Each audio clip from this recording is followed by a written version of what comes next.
ठरलेलं असतं.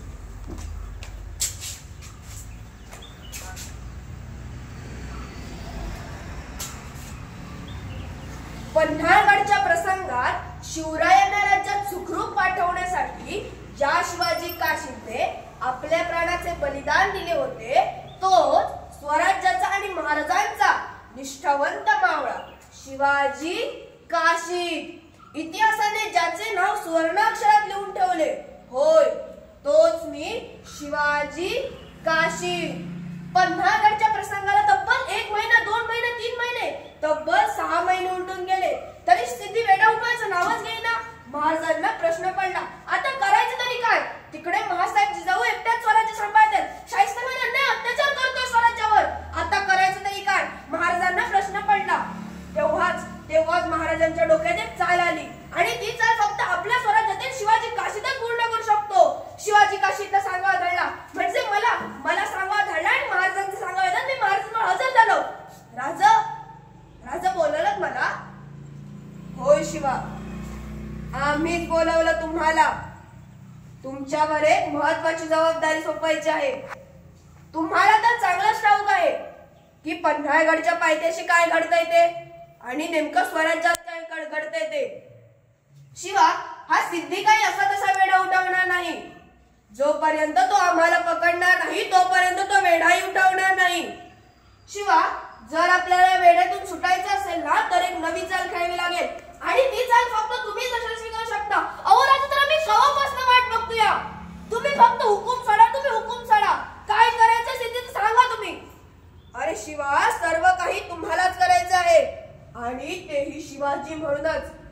शिवा, तुम्ही हुबेहूब आमच्यासारखे दिसता. जर तुम्हाला आमची वस्त्र घातली ना तर तुम्ही हुबेहूब शिवाजी दिसाल.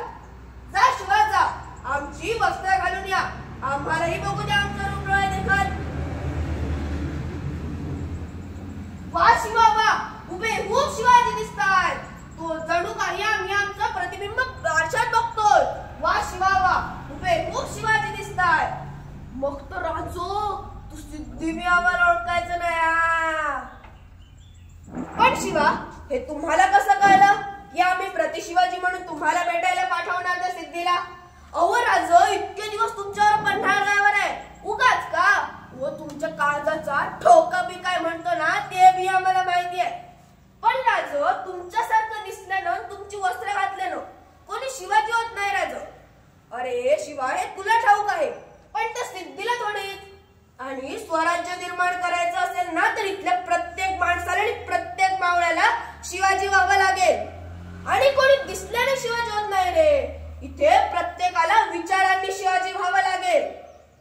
मग तर आज येतो आता त्या सिद्धीसाठी. आता मीच शिवाजी, मीच जाणार भेटायला प्रति शिवाजी म्हणून. ठरल्याप्रमाणे 12 जुलै 1660 रोजी पन्हाळगडावरून 2 पालख्या निघाला. एका पालखीत शिवराय व दुसऱ्या पालखीत मी बसलो प्रति शिवाजी म्हणून. हळूहळू पन्हाळगडून पालख्यांनी खाली उतरल्या आणि विशाळ गडाच्या दिशेने लागल्या. तेव्हा सिद्धीला खबर पसरली, शिवाजी भाग गया, शिवाजी भाग गया, शिवाजी भाग गया. अरे चुप बैठ संबक, क्या बोल रहा है. शिवाजी भाग गया. अरे ऐसे कैसे भाग गया, तुमको पहले ही बोला था. होशियार रहना इन मराठों से, ये पलक झपकती आते और बिजली के जैसे भाग जाते हैं. अरे मुंह क्या देख रहे हो, पकड़ के ना उस शिवाजी को. सिद्धीची माणसं दूरवर जंगलात पसरली. त्यांना पालखी दिसली आणि पालखी थांबवली तर हात बघतात तर काय, शिवाजीराज परत खबर पसरली, शिवाजी चमड गया, शिवाजी चमड गया, शिवाजी चमड गया. आणि तसंच मला सिद्धीच्या शामेत आणलं गेलं. मी बघतो तर काय, सिद्धी तर आनंदात नाव निघाला होता. जे आता अफजल खानाला जमलं नाही ते आता मी करून दाखवणार. याला आता सुलतान मुर्तजा अली आदिलशाहकडे घेऊन जातो आणि तो माझ्याशी शिवाजी म्हणूनच बोलायला लागला. मग त्याला कळलं की हा शिवाजी